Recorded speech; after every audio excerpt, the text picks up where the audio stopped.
وزارت خزانہ نے سیلاب سے نقصانات کے باعث معاشی دباؤ بڑھنے کا خدشہ ظاہر کر دیا۔ وزارت خزانہ کے مطابق اگست میں مہنگائی کی شرح 4 سے 5% کے درمیان رہنے کا تخمینہ ہے۔ سیلاب زدہ علاقوں میں فوڈ سپلائی متاثر ہو سکتی ہے۔ وزارت خزانہ کی جاری ماہانہ معاشی آؤٹ لک رپورٹ کے مطابق اگست میں مہنگائی 4 سے 5% کے درمیان رہنے کا امکان ہے۔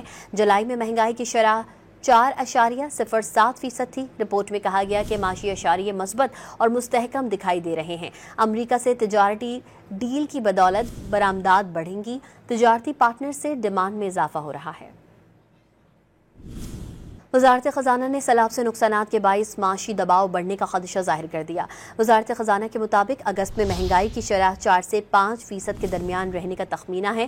سیلاب زدہ علاقوں میں فوڈ سپلائی متاثر ہو سکتی ہے۔ وزارت خزانہ کی جاری ماہانہ معاشی آؤٹ لک رپورٹ کے مطابق اگست میں مہنگائی 4 سے 5% کے درمیان رہنے کا امکان ہے۔